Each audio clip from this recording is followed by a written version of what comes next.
But before I get to the game, most importantly, don't have anything official, but it looks like Sean sustained a knee injury. We'll get an MRI and get official results tomorrow. So we're right now just trying to, be there for him and help him understand that regardless of the results, there's a pathway forward. As it relates to the game tonight, I thought our guys in the first half did a really good job of just continuing to fight and, play our way and stay together, stay connected, even while we shot 1 for 12 from 3. But I thought when we started the second half, and it was kind of a bizarre stretch where neither team was scoring for a while, and then we had some, uncharacteristic turnovers, and then Butler was able to get going. They really got hot for a stretch there, and I thought it was very, very unlike us, our response to what was happening on the floor. We pride ourselves in trying to have a mentality where, regardless of circumstances, we're connected around each other and committed to responding, focused on the next most important thing. And we did a poor job of that tonight. Shaka, the offensive and shooting issues that have cropped up over the last handful of games, is it a mental thing, or how do you diagnose that? Yeah, it's mental. I was just telling Homer and Tony, Cam hit 9 threes in live play yesterday in practice. Just as hard, if not harder, shots. Right now, I think we have to figure out, how to free these guys' minds in the game, because for whatever reason, there's something taking them out of the present moment or shooting with avoidance. And it's obviously a big domino, right now, because I thought we got really tentative at times on offense because guys didn't know if they were going to be able to shoot it in, just because of the way we were shooting the ball. And then Butler sensed that, and anytime you get more tentative, the other team gets more aggressive. Just with all the adversity that seems to be hitting the team with the injuries and the shooting problems, as a coach, how do you try to keep that just from not spiraling even further? Well, I think the first thing is understanding it's a long season, and we've played a quarter of our Big East games, and we've not played as well as we want to play. Obviously, we've not gotten the results that we want to get through 5 games in the Big East.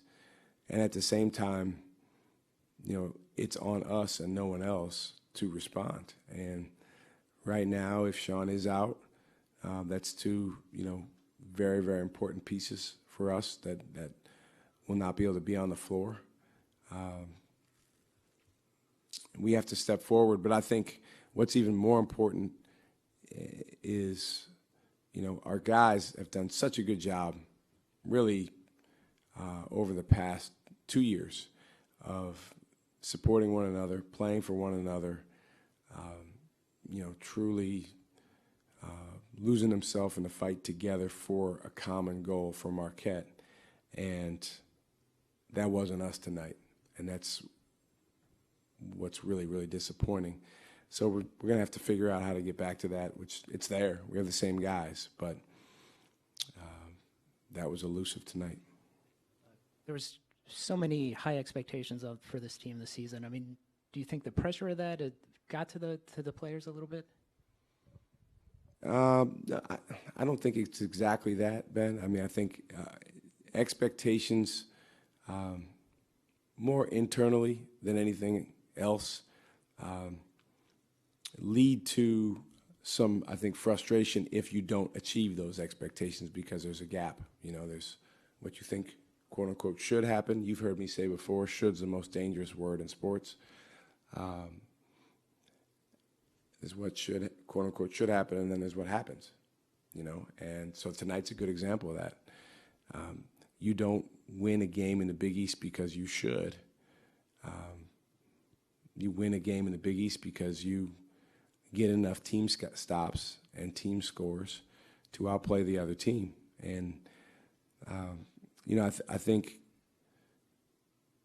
it's certainly a different season from the standpoint of just our guys' lived experience.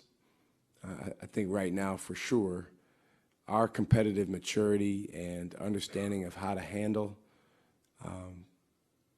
who we are and where we are needs to catch up with the lived experience that our guys have had.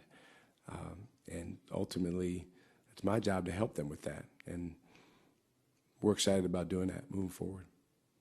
Cam Jones kind of highlighted the offense tonight, 20 points and 1,000 career points for him tonight. What did you kind of like from him, and especially in the first half? Well, I liked his first half was awesome. I think he had 17 in the first half. So he was doing a great job of getting to his left hand on a spin, and he was really poised, taking his time. And I thought for whatever reason in the second half, it's almost like he and some of the other guys looked jittery down there, and we missed some of those same shots that he made in the first half. But he's certainly capable of that. The 1 for 10 from three, the guy's one of the best shooters I've ever coached.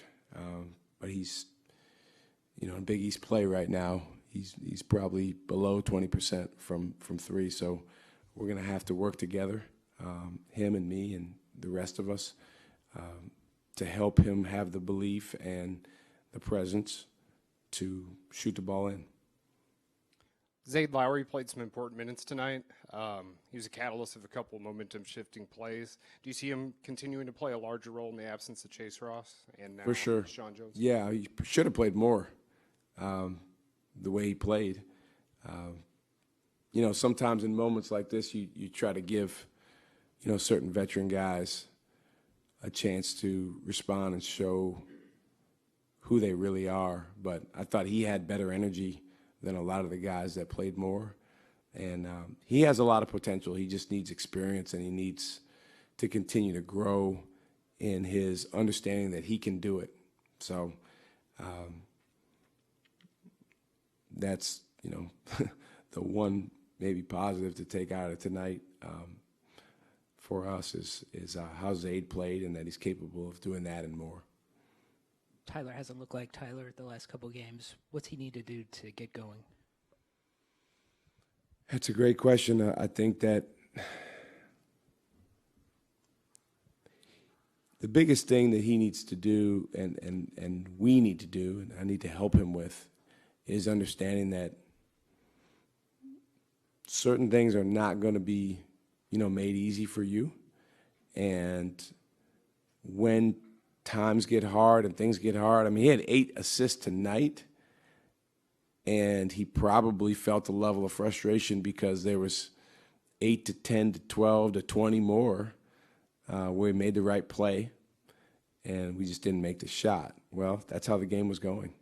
And he and we allowed those circumstances to take us out of who we needed to be. And so it's getting back to the understanding of this is who I am when I'm at my best. This is who we are when we're at our best, and trusting in that. There wasn't enough trust tonight across the board in our work, our preparation. Guys had 2 phenomenal practices. Very, very, very good practices. Shot the ball well. And for whatever reason, it felt a little bit like there was an uneasiness there and a lack of trust. So tell you what, nobody's going to feel sorry for us. The schedule doesn't get easier, and it is a great opportunity. Adversity is an opportunity. It's an opportunity. And that's the first thing that Tyler and the rest of us need to do, is embrace that. And if we're willing to do that, then we'll get past it, and we'll get better from it, and we'll be able to look back at a game like this, and it'll help us be who we need to be. But first, we need to come to a point of acceptance with what really happened.